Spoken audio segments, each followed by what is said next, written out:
I'm so excited to be here. We've spent the last year celebrating 25 years of Java with a campaign called Our World Moved by Java. We've received so many submissions and so many stories about how Java has moved both individuals and businesses around the world, and we look forward to continuing to receive those stories for a few more months. It's really hard to understate, but Java has truly moved the world forward, no matter how you define the word move, whether physically, by moving goods around the world, figuratively, by moving innovation and business forward, or emotionally, by sharing stories of hardship and triumph through the use of the Java programming platform. Again, no matter how you spin it, Java really is the #1 language in the world. Don't be fooled by the headline-grabbing statistics that might say there are other languages vying for the top position. Because by almost any account, Java is #1 across so many different industries. 69% of developers surveyed run Java. 98% of the Fortune 100 are hiring Java developers. That's 98 of the largest 100 companies in the US are hiring Java developers. What a tremendous statistic. 50 billion Java virtual machines are powering code out there in the world. We're just getting started. Many of the reasons that Java has been successful for the past 25 years is due to the team's relentless pursuit for developer productivity and application performance. And this remains true to this day in this constantly evolving programming paradigms, developer fashions, hardware, deployment models. In 25 years, a lot's changed. It's absolutely critical, though, that the team remains relentless against these changing paradigms. We believe that's a big reason why Java will continue to be successful for the next 25 years. But this relentless pursuit is not easy because there are powerful forces at play. The two forces are, on one side, you have this demand for more innovation. Just move faster. Give us new features.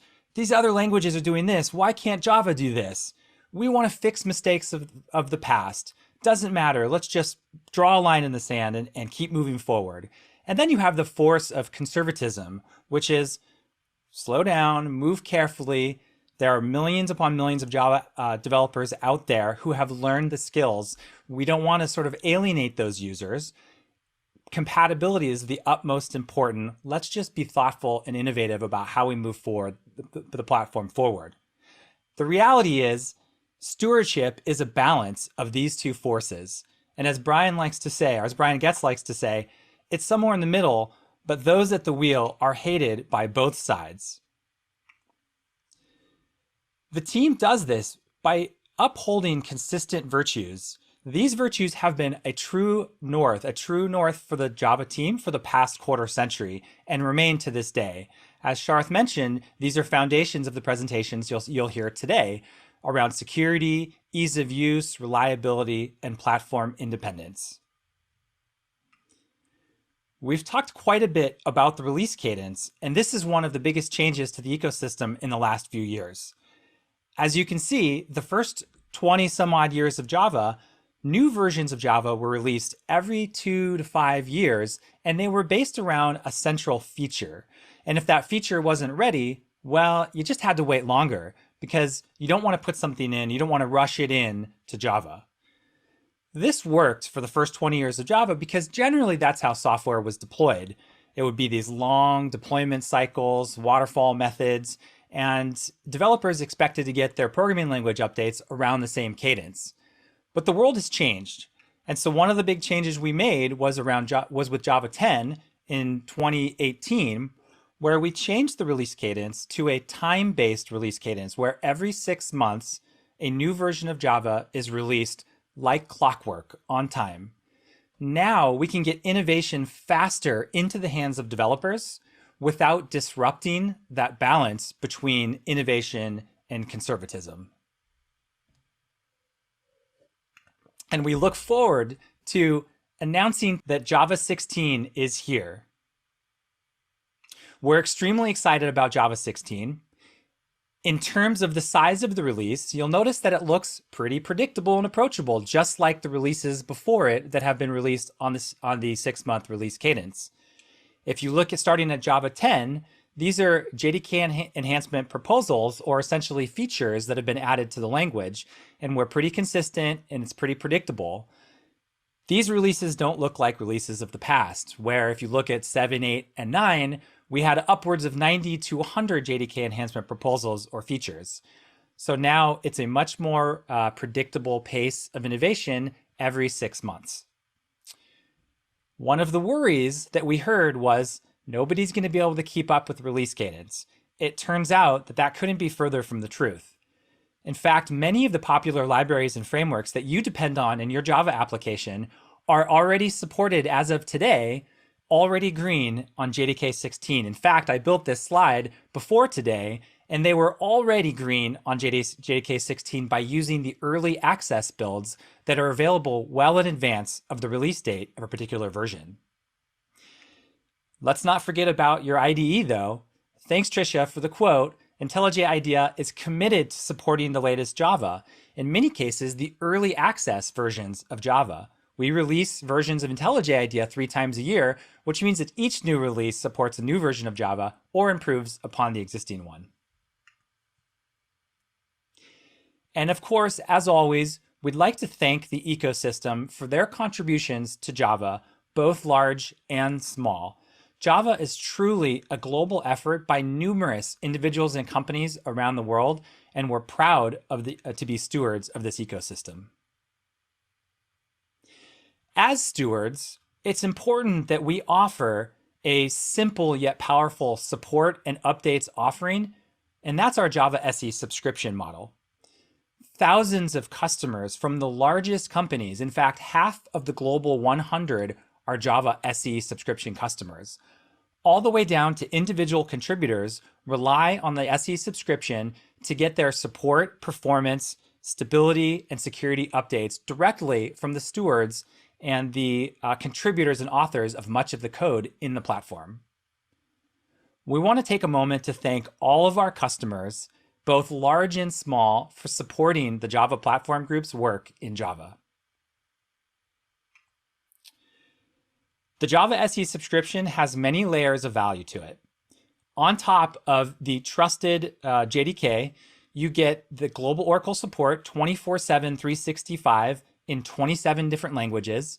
As I mentioned, you get security patches and support updates directly from the authors that have written the original code much of the time inside the platform. You can get access to bug fixes before even we release them into the public. And we have the Java Success Program, which are additional perks for Oracle Java SE subscription customers. And then we'd also like to announce that the Oracle GraalVM entitlement for Enterprise GraalVM is included now free of charge with the Java SE subscription. So you can accelerate the application performance, sometimes to instantaneous startup time at no additional cost. Let's turn our attention to the development process of Java, and that's around OpenJDK. OpenJDK is literally, by definition, the place to collaborate around an open source implementation of Java SE and related projects. By virtue of its name, all the development is done, or most, if not all, the development is done in the open. So all of the decisions, the discussions, the conversations with everybody working on particular features in the JDK, you can actually find in public mailing lists. You can subscribe to all of the mailing lists that you're interested in. You can be a part of that conversation of just designing the future of Java. The development happens in the open, the conversations happen in the open, and we want you too to be a part of this development process. We welcome ecosystem participation. There are many levels of becoming a contributor to Java. And of course, you can start as an author, and depending on your commitment and the level of time you put in, you can eventually become a project lead yourself. This is not for everybody, but we absolutely welcome people who want to be part of the future of developing the Java platform. go to openjdk.java.net/contribute for more. And the best place to start is the OpenJDK Developers Guide. It's a living, breathing guide to everything about the development process, the tooling, the standards, and more. So you can find that at openjdk.java.net/guide. We've even got a podcast on that, a little plug for the Inside.java podcast, How to Contribute to OpenJDK with Stuart Marks and Jesper Wilhelmsen. You can find this, it's episode 11 at inside.java/podcast. On that note, we do want to welcome all of the new JDK contributors who have joined the party in the past 6 months. 28 new authors, 2 reviewer promotions, and 8 committer promotions. Thank you very much for being part of the future of Java. Now, we understand that not everybody has the time or the inclination to contribute directly to the language, but there are plenty of other ways to get involved with Java. One way is by providing feedback for features that we're working on as part of these many new mechanisms we have to release new things into the platform. We have experimental features, incubator modules, and preview features. And we understand this can get confusing. There's a very good blog post on inside.java. Search for the preview features blog post, and we'll give you much of the definition of these and how you can get involved. But the message here is that we love feedback. And so you too can get involved as we introduce new features into the platform that aren't quite ready for prime time, but you can get access to these either through early access builds or even as part of the GA releases. This is an example of the preview feature system in action. As you can see here, we've released multiple features into the JDK that have gone through a preview release system. Now, I want to remind you that in the preview release system, these are 95% of the way to completion. So we deem these as features that are almost ready for prime time and to be considered a standard feature of the JDK. But we want to get just a little bit more feedback. We're not quite sure if it's there yet. And we want to get real world feedback from those out there who are using it. We're excited to announce that records and pattern matching for instance of are now standard as part of the Java 16 release. And the JPackage tool came out of the incubator phase and is now a standard tool in the JDK. By way of example, let's take switch expressions. Switch expressions were made available as a preview in Java 12. When they were previewed, they were almost complete. In fact, if you look at this code here, this is almost like what they look like now as standard. However, what you see in the red there is that in order to return a result from a block of code, if one of your cases is a block, is to use the break result. So what you can see, the original proposition or proposal was to overload the break keyword and to return the result. Now you may ask yourself, why didn't you just use the return keyword? Well, that unfortunately works differently. That would return us and actually escape us out of the entire method.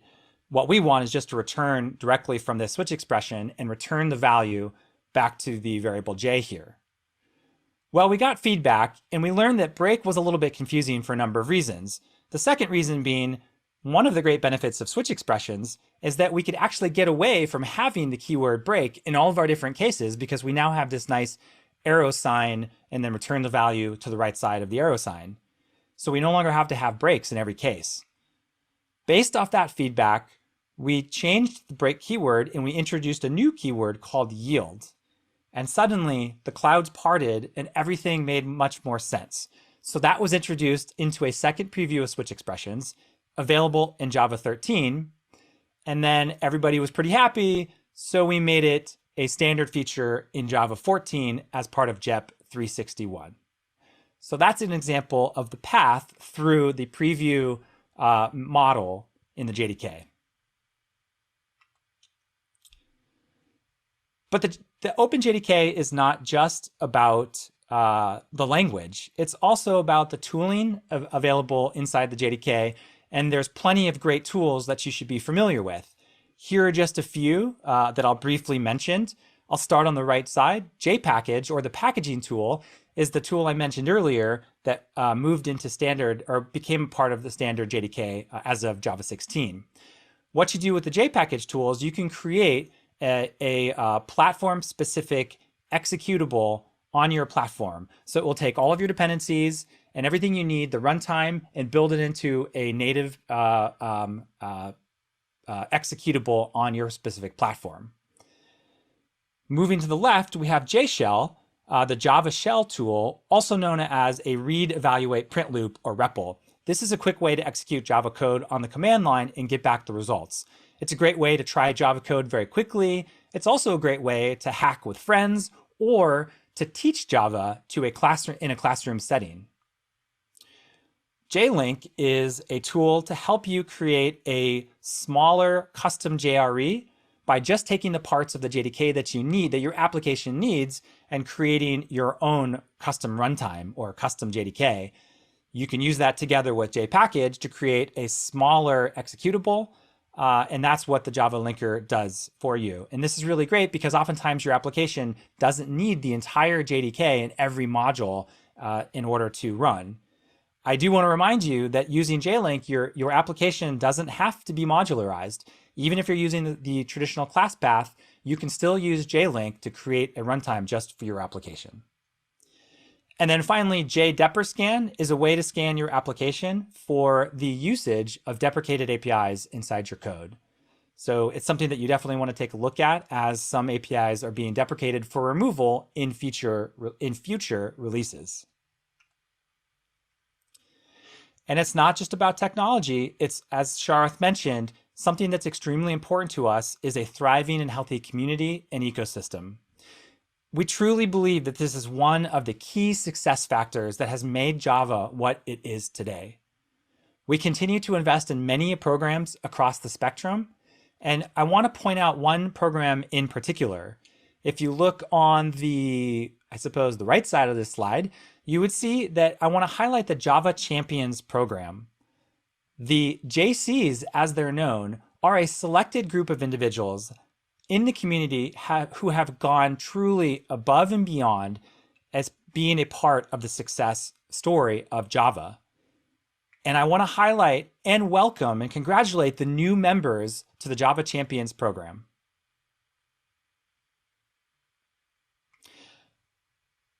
I also want to welcome the new developer advocates that work on our team here at Oracle. I want to welcome Nikolai Parlog and Billy Carando to the team. You'll be able to find, you probably know them already, but if you don't, look forward to seeing them in your community at your jug, whether virtually or in person. And we're super excited to have them as part of the developer relations team here at Oracle. And we definitely need more people because we're working on so many different ways for you to level up your skills and advance your career in Java. We've introduced multiple programs over the past year and also built and continue to evolve existing programs. For example, you can see our YouTube page at youtube.com/Java, where you can find a ton of content that will help you build your skills in Java. We also have inside.java, which is an aggregation of all types of content that have been produced directly from the team that's building Java at Oracle. We also have the Inside Java podcast, and I have another slide on that. And we continue to work through our Twitter account to engage with the community at twitter.com/Java. And as Shar mentioned, there's many of ways through Oracle University to uplevel your skills at education.oracle.com, one of which is the special they're running on the Java SC11 certification and free Java training for that. As I mentioned, the Inside Java podcast is an initiative we announced at the last Oracle Developer Live. Maybe it was the conference before that. But we're about 15 episodes as of today. Unfortunately, the JDK 16 episode happened to be episode 15, but that's okay. This is a way, if you like to consume content through podcasts, we are interviewing about 25 to 35 minutes people from the team who are working on these technologies. So for example, we recorded one about JDK Flight Recorder with Marcus Gromlund, JPackage, as I talked about, with Kevin Rushforth, the Vector API with John Rose and Paul Sandoz, and then we released JDK 16 Overview with Michael Vichdet. So please check out the Inside Java podcast. We're always looking for feedback as well, so please let us know if you have feedback. Also, we love reviews, so please leave reviews as well. And then we'd also like to announce today that we are releasing the Inside Java newscast. The name may change, but it's brand new, and it'll be featured as a series on our YouTube page if you go to youtube.com/Java, which is a weekly summary of everything going on in the JDK, delivered directly from the team here at Oracle. This is a picture of Nikolai in his famous purple suit. We'll probably, I don't know if we'll all buy purple suits, but we'll just have to find out. In closing, I want to end by turning our attention to the many innovation projects that are happening around the JDK, which help also direct much of the work that go into Java. In a moment, you'll hear from my colleague Aurelio Garcia-Ribeyro about JDK 16 and a lot of these features. You'll notice that many of the JEPs that are in 16 have been directed and produced by many of these projects here. So I just want to say buckle up because 16 is here. Thank you very much for listening to this opening keynote. Aurelio, over to you. Thank you, Chad. So JDK 16 delivers 17 JEPs, which stand for JDK Enhancement Proposal. That's the unit of work that we use to specify the largest changes to the platform. I've grouped them into 6 categories. Right? We have the changes to the Java language, which make it possible to write Java code more concisely. These are the changes that are most visible to all Java developers. If your code more clearly specifies what you're trying to do, it is easier to write code that has less bugs and that later will be easier to maintain. In this release, we have pattern matching added to the standard. It allows us to express the conditional extraction of components from objects in a more concise and safe manner. Pattern matching, as Chad mentioned, was introduced with JDK 14. It went through a second preview in 15 and is now part of the standard. This is, by the way, now appears to be the new norm. 2 previews for most language features. Of course, there's no set number of previews. The other new change to the standard is the introduction of records, which will save developers the need to write a lot of boilerplate when one is trying to create a class that will simply aggregate a bunch of immutable data. So the compiler will now do most of the tedious work for us, and again, will make the code easier to read. Now, there's also some changes to the Java virtual machine. Unlike the changes to the language feature, which require that you go and code again to take advantage of these features, changes to the Java virtual machine are what I like to call automagical. You just grab some old code compiled in an old version of Java, run it in this new version, and without you having to change anything but the runtime, you will get the benefit of these improvements, right? The 2 changes in this release are, 1, an improvement in CGC, in concurrent thread processing. In order to truly parallelize the way garbage collection works, the thread stack processing has been moved from save point to the concurrent phase. And that was the last remaining roadblock to really have a garbage collector that works in parallel. The other change is a way in how Java manages the elastic metaspace. Before this change, when memory in the metaspace was no longer needed, it was returned to the JVM, but the JVM wasn't really prompt at passing it back to the operating system. Now, with this change, the JVM allocates memory in smaller chunks. It reduces the class loader overhead and fragmentation, which makes it easier to return the unused space to the operating system. This will make it so that the total memory footprint of your program will decrease. The next category is improvements in the libraries and tools. In my mind, this is the secret weapon of Java programs. If you rely on the libraries, as the libraries improve, your programs, again, magically improve with you just applying changes to the JDK. Now, in this case, we have added a new API for inter-process communication, right?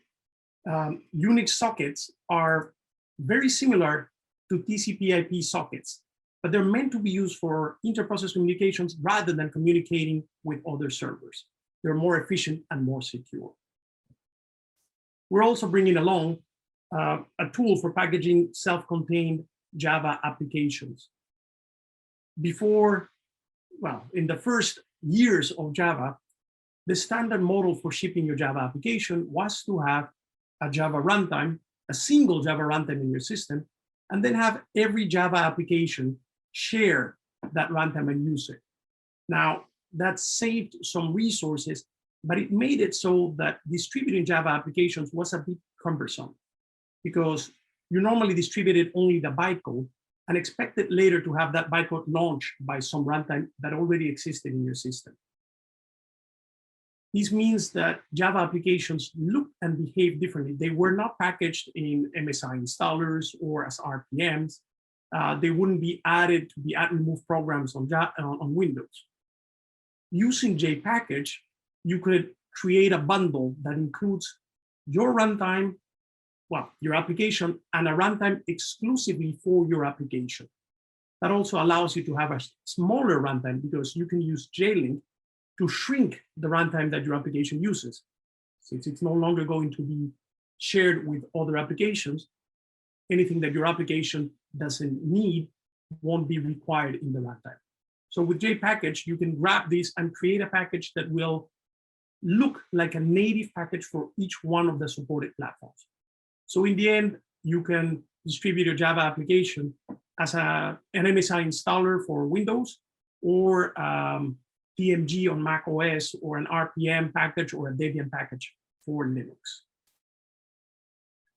Now, moving the platform forward, it's not only about adding new functionality, it's also about carefully trimming out things that are harmful or that will make it harder for you to update later versions of the JDK.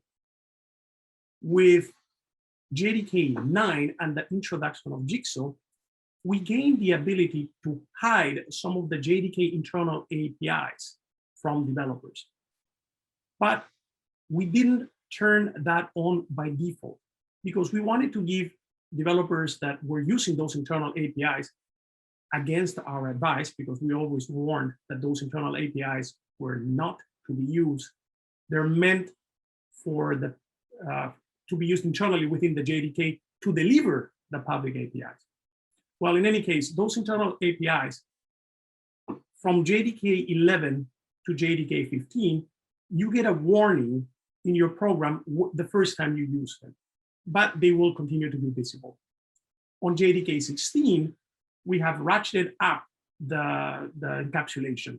And now by default, they will not be accessible, except for a handful of critical APIs like SAN, MIST, and SAVE, which will remain as they were on JDK 15. Now, if you're using these APIs, don't panic. There's a simple flag that will allow you to revert back to the way it worked on JDK 15. But please don't use that simple tool. It's meant to be just a stopgap so that you can fix your programs. The real solution is fix the problem. We also have added warnings for value-based classes. And those are classes that in the future, with the improvements that we'll make with Project Valhalla, will be converted into a new type of class, right? They will lose their identity, and therefore, if you're using them with for synchronization, or if you're using the standard constructors, those will no longer be available. We're warning you so that you can stop using that now. JDK 16 also delivers 4 preview features or incubators that allows us to gather feedback before we add these features to the Java platform in a more permanent way.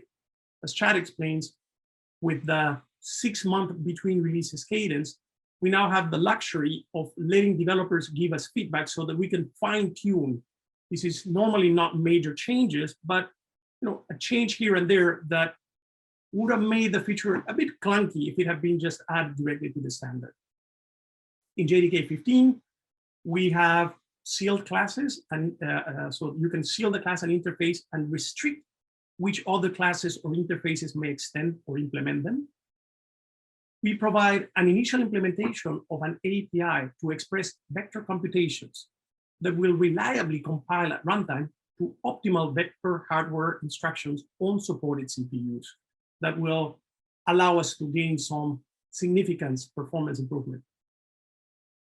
Then we have a couple of APIs, courtesy of Project Panama, that are trying to provide the framework to replace the clunky mechanisms used by Java native interface, JNI, to interact with non-Java code. So even though JNI has been available since Java 1.1, it requires maintaining a lot of artifacts and using different tool chains in each platform. So that's quite painful. We don't want that. Other frameworks have appeared, but it's not ideal.